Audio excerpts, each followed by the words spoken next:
That's the old ego. When he says I, this is now the inferior person. So, he is honored, but I am not. I have not found wealth such as he. He is praised, but I am despised. He is happy, but I suffer. Then the next one, I have to do all the work while he remains comfortably at rest. Yeah, it's like the cleaning lady and it's sitting there ordering the person around. What? Oh, this still needs to be done. Oh, did you see? You're still, yeah. They're just sitting there. He is renowned as great in this world, but I as inferior with no good qualities at all.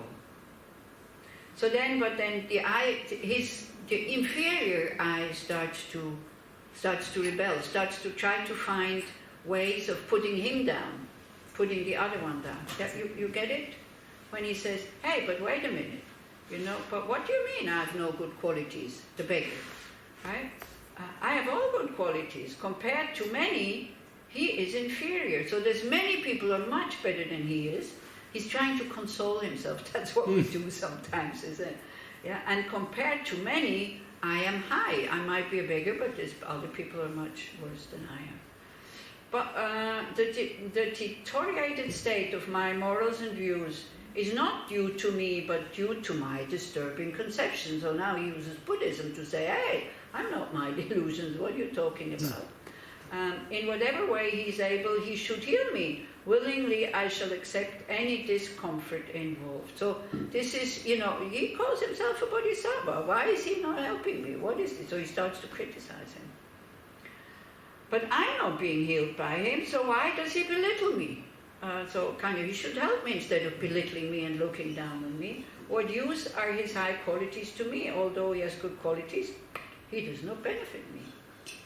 With no compassion for the beings who dwell in the poisonous mouth of evil realms, externally he is proud of his good qualities and wishes to put down the wise. Maybe that's already the equal one. Where? 146?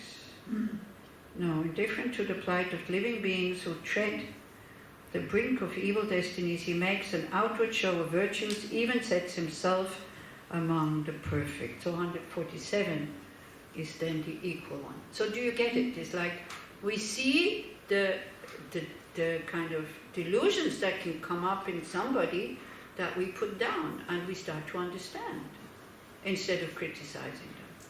Actually, as I'm saying, almost being surprised that they're not more angry at us, that humbly they're coming to ask for money instead of, hey, you rich person, why don't you give me something?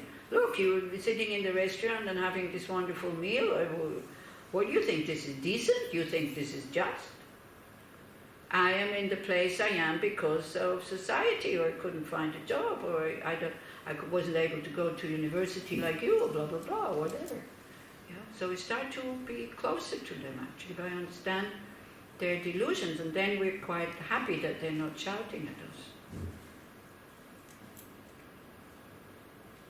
Do you see the exercise here? Do you think it has a purpose, or do you think it's beneficial to think like this? Yeah. So do it next time you see, or you ask one of these, as you say, many in your neighborhood. You ask them, what do you think when you see all these people, with their full shopping bags, just walking by? What do you feel? What do you think? Would be interesting to ask a person like this.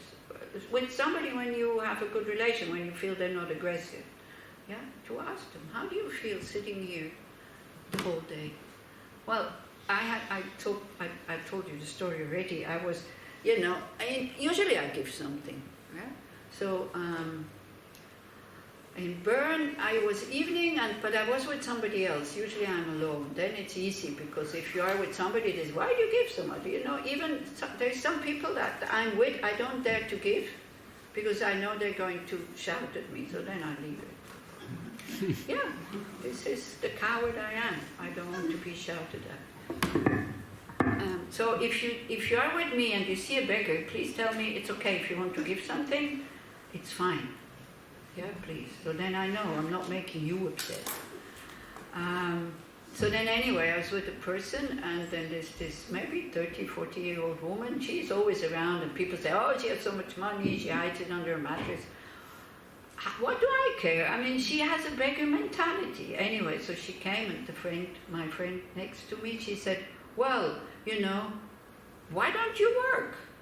And she said, but I am working. This is my job. I thought, how right she is. It's such an unpleasant job. Most of the time you get abused, or being chased away. There's very few people who say, thank you very much for being here so I can practice generosity with you. I say that to people sometimes, when they are, because there are some people who, maybe they lie, I don't know, maybe it's the truth. They say, I'm stranded, I have no money, and I'm really embarrassed because the job I have, it only can start next week. And I said, it's fine, you give me the opportunity to practice generosity. And you come out of the situation much happier than if you wouldn't have encountered that person. This person gives you immediate happiness when you give something. Immediate. Yeah? No? So the more they are, the better. Otherwise you have to go look for them. Imagine if it could be us. And we can all lose our money at one point. I mean, just occasionally we can lose our bag, forget our bag on the train, with the telephone, the money, the credit card, everything inside. And you're not at home. What are you going to do? How will you see people say, they laugh at you and say, with your story, I heard it so many times already. How are you going to prove that you're right? How are you going to get home? Nobody gives you the telephone. Sometimes, I go like, oh gosh, I'm so stupid. But sometimes these stories that these people tell you is sometimes so intelligent and so funny and so, it's in a parking lot, like a house, where you have to pay also. So this one guy, I had to cross it from the train station, he's standing there, well-dressed, young, really well-educated, and he said something like, I was able to pay for the parking, but I don't have petrol to get out of the thing. So I said, I could have argued with him because the argument went in my head. I said, hey, come on, how did you get in? It's one thing. And he's like, why do you, it doesn't make sense. Still I gave him the money because I thought it was so funny. Yeah, and he was happy. He was happy. Probably he doesn't even have a car. Yeah. It's okay. Shantideva probably would have argued. Huh? Shantideva probably would have argued and say, hey, your story doesn't make sense. Or how was it? Yeah. Or was it the other way around? I have little petrol left, but I don't have money to get out of the parking house or something like this. Anyway, so now this 147, this is the competition with others. The jealousy, that I might excel, outstripping him, regardless as my peer and equal. In contests I will certainly secure my fame and fortune, public renown. Maybe not us, maybe we're not competing with equals. Or what do you think? Huh? Right, he's quite harsh with himself here, he's kind of, but maybe you have somebody who is trying to compete with you, another psychologist in your clinic there, another in your office, another who wants, puts out his qualities and maybe even takes credit for something that you did. Yeah, something like that. So this would be this attitude, that I might expel, outstripping him regardless as my peer and equal. He might be equal, but I want to prove I'm better. In contests, I will certainly secure my fame and fortune, public renown. By every means, I'll advertise my gifts to all the world, ensuring that his qualities remain unknown, ignored by everyone. So if that happens to you, like again, he here is the person that is competing with you. So then what this urge that this other person has to be better than you. Yeah, these are his thoughts. And he will think, maybe I have to read here, but by all means I shall make clear to the entire world all the good qualities I have, but I shall not let anyone hear of any good qualities he may have. Have you ever been in situations like this? Happens, yeah, even today, this 8th century, so even today, yeah. Also, I shall hide all my faults. I will be venerated, but not he. I will find a great deal of material gain. I will be honored, but he shall not. Here it's even worse. It says 150. For a long time I shall look with pleasure at this being made inferior. He will become the laughingstock of all, regarded among everyone as an object of scorn and derision. So when somebody does it to you, you understand it all comes from their ego of wanting to put you down and this and that. Then now is the superior one, who looks at the one who is equal, yeah, and says, oh, it is said that this deluded one is trying to compete with me, but how can he be equal with me in learning, intelligence, form, class, or wealth?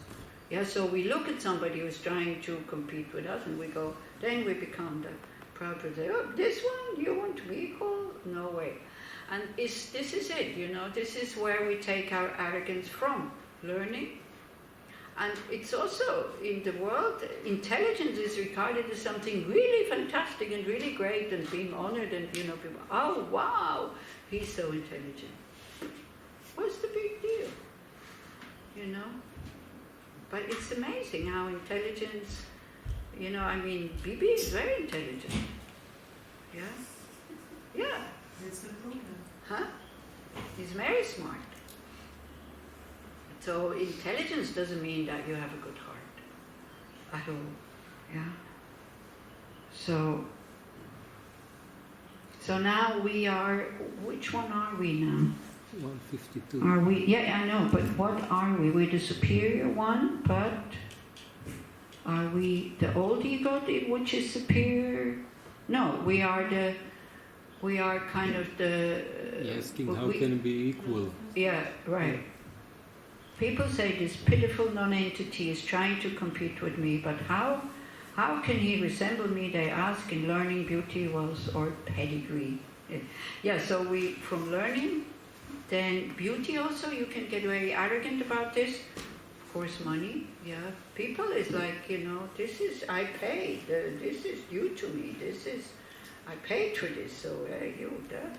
And then pedigree, status is kind of family. I belong to this and this family, or this and this caste. Here was caste, probably. Last to hear them talk about my qualities, my reputation on the loops. What is this? Thus, upon hearing of my good qualities, they have been made well known to all. I shall thoroughly enjoy the satisfaction of the pleasant tingling sensation that occurs. Oh, when somebody's praising us. It is so pleasant, isn't it? It's so wonderful. Yeah. Even though he has some possessions, if he is working for me, I shall give him just enough to live on, and by force I'll take the rest. That's abusing power. Yeah, that's the superior one, because they think they have a right to do that, you know. Like, how many times we hear that people say, but I paid for it. I paid them. So they belong to me. Yeah? Have you had this thought? But I paid for it, so therefore you have to give it to me, you have to bring it. Have you never had that thought? Yeah? You paid with what? With paper. They give you a coffee, or a pair of jeans, or a clean apartment, or what you give them? Paper. His happiness and comfort will decline, and they shall always cause him harm. For 100 times in the cycle of rebirth, he has caused harm to me. I will wear his happiness away. I will always hurt and injure him. He is the one who in samsara did me mischief 100 times. So this is narcissism, which is very extreme. but we can find it sometimes. We unload all the arrogance and exploitation on the old ego, and we find it kind of totally normal. This is we also do this also. So this whole arrogance that comes from the other, we kind of give it to our own ego and say, I also do this sometimes. Because we know, again, you play both roles, so you need to know both perspectives. How it feels to be the arrogant one and how it feels to be the one that receives it. Yeah. So when we see this, that somebody's trying to do that to us, we try not to put them down, because we have a tendency to put arrogant people down. Because arrogance is not being seen as something positive.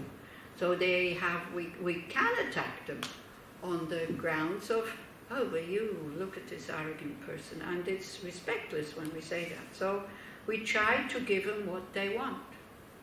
The praise, the honor, the respect. How does that sound? Again, then the ego comes and says, but it's not good for them. I have to educate them not to be arrogant because they are so unhappy because they're arrogant. Oh, yeah, it's just another ego play. Yeah. If you're really, really concerned about them, then yes, but most of it is self-concern because we can't bear it. Yeah. Also, have you ever noticed this urge that we have wanting to educate people? These three categories that have been looking at us now. Yeah? Why? Leave them alone. It's not your job. Unless they ask for it. If they say, look, I'm such a mess and can you please educate me a bit? Then yeah, it's different. You can say what you want to say. But we say it without being asked.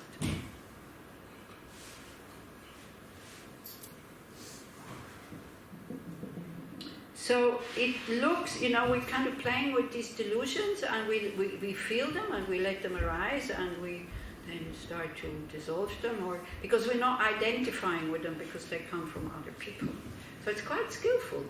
It's really skillful. When somebody's getting on your nerves, then look, how do I look this person as inferior, equal, or superior? And then you try to go to the other perspective and see how the other ego feels, not how the person feels. Yeah. So because we're not identifying with that non-existent I. There we see it's a non-existent I in the other one. Pema Chodron says in verses 151 to 154, trades places with someone who looks down on him, to whom he is not worthy of any attention. How does it feel? Have you ever been treated like this? How does it feel? But we also treat people like this, That's the thing. And why do we get treated like this? Because if we haven't treated people like this in this life, then we treated them like this in another life. This is how it is. So he lets himself experience the uncompromising arrogance and also what it's like to be the recipient of such a level of contempt and condescension. In this practice, one takes a turn in each role and chooses one's own words to make the situation real and personal. So you can do this in your daily life. If I'm my cleaning lady now, or if I'm my boss, how would I feel? What would I say to me in that position? Let's say I'm a homeless guy and, so she's Pema, lucky Pema, so it says lucky me, walks by. How about if she's treated me as a human being instead of just giving me money? Yeah, do we treat these people as human beings, or just, we just give them some money? Like as somebody said yesterday, sometimes when they come to restaurants, because we want to eat in peace. So yes, we give something, but in order for them to go away, because we can't eat in peace when they're there with their dirty hands or smelly clothes or whatever. How about she asks me how am I doing and where I sleep tonight?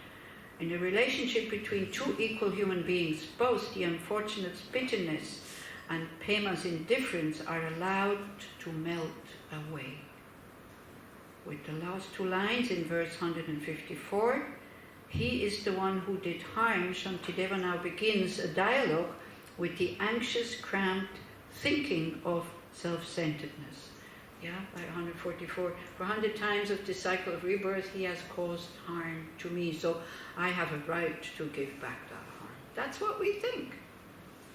You know, how many times have we heard, I didn't start it? There's such a stupid argument. There's no start. Yeah, since beginningless lifetimes, and there's no real start.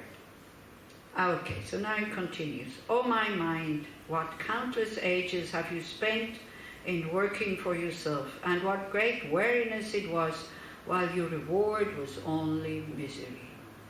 Yes, they say, oh, you know, how many times you've been chasing after your own happiness. All you got is death and kind of lamentation and grief and stress and thing.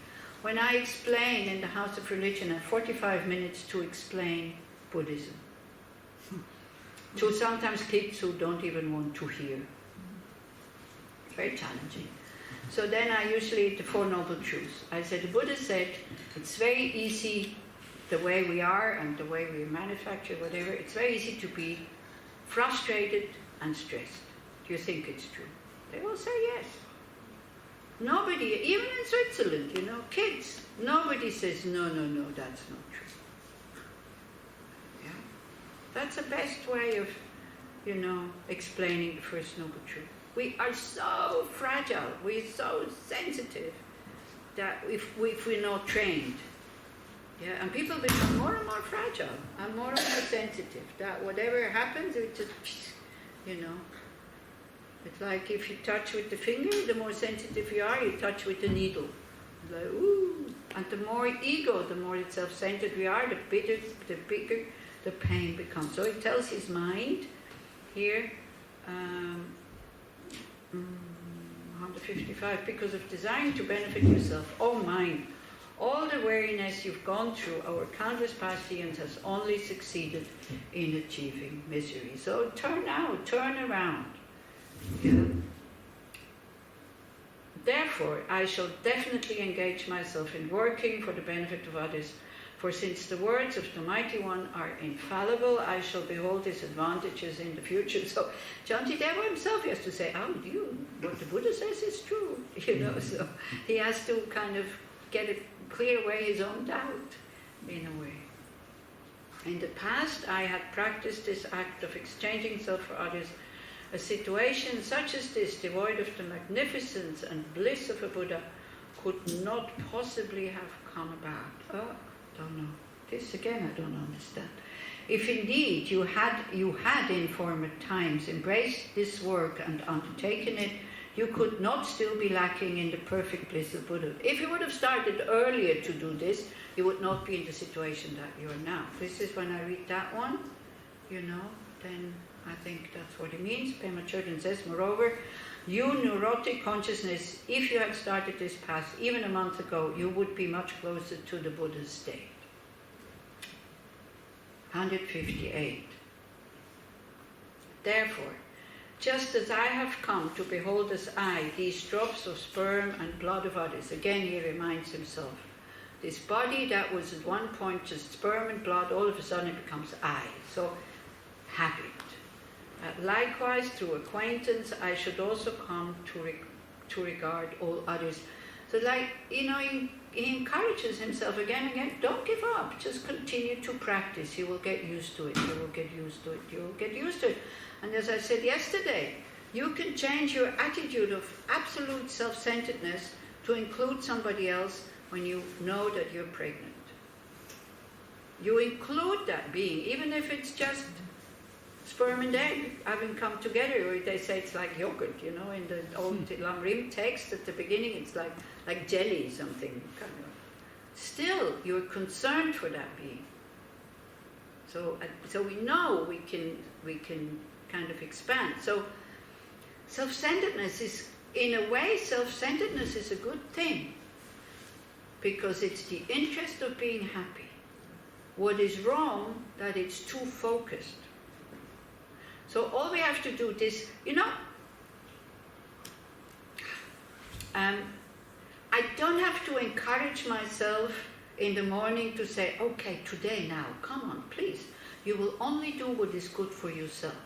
I follow instincts. When it's too hot, I take off the sweater. I don't have to tell myself, hey, you're hot, darling, please, take off your sweater so that the body can be more comfortable. No, I do it. Why? Because I have an interest in being comfortable and not suffer.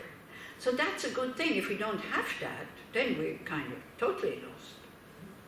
Yeah? Because if you don't have it for you, you don't have it for others either. Then you are really, you need psychotherapy, I think.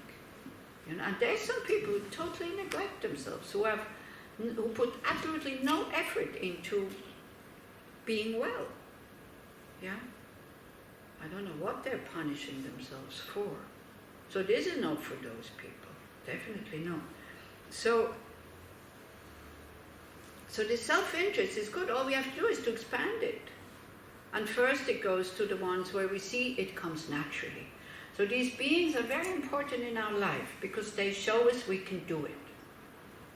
But then is the decision, why limit myself like this? Because all beings I have a connection with because of beginningless lifetimes. And then if you take that one, argument of Bodhisattva, all beings have been a kind mom and kind dad, then why only this and not that one? Yeah? Like a mother who has children. Many of you are mothers. More than one child. It could be that one child is very naturally kind and the other one is just angry and upset all the time. Do you know? From personal experience. Yeah. Do you then say, oh, I only love the kind one and the other one, let him find his own way. This one's too difficult. Oh, I can't be bothered. Would you do that? You won't be able to do this. You actually have almost more concern for the unpleasant one because you have enough love to see the suffering. Isn't it? So then we think, why only my children? Why not everybody? It's just the idea we start to put in our head. And then slowly we start to expand. So, therefore, just as I have come to hold aside these drops of sperm and blood of others, likewise to acquaintance I should also come to regard all others. Also the same way as I very naturally look for my own well-being and happiness, I will do this for others. Again, it's frightening. Come on, but we start small. Now, be covetous for others' sake of everything you see that you possess, steal it, take it all away, and use it for the benefit of others. 159. Having thoroughly examined myself to see whether I'm really working for others or not, I shall steal whatever appears on my body and use it for the benefit of others. Okay. Again, it's about using your body to benefit others. If you highly realize, and I hardly dare to say this, but Yeshe Tsogyal, when she was raped by 5 men, because she had no attachment to her body, these 5 men became her first disciples, because they had a connection with her. But for us, it's like, unthinkable. But yeah, that's the story of Yeshe Tsogyal. So, the one who is the chair lady. Right? So if you find this inspiring, then by all means, this is where exactly, for us, this is what I'm saying, this is enormous what is being said here, yeah? But what do you think is more beneficial, to turn them into your disciples and then they start to practice, or to put them into prison and to hate them? Who suffers less? The person who is able to turn them into disciples, or the person who has put them into prison? It's obvious. Logically, but it's very, very high. This is what I'm saying. I hardly dare to say it. So please don't tell anybody that has been undergone really sexual abuse. Oh, try to turn them into your disciples. Try to turn them into your friends. No way. This is for you now to hear this, and then, whatever you do with it, you say, no, thank you for the moment, no. But don't put it away totally. You can still say, how wonderful if I would be able to do that. Then I don't suffer. And the others will stop raping others if they become Buddhist people. The best way to stop them.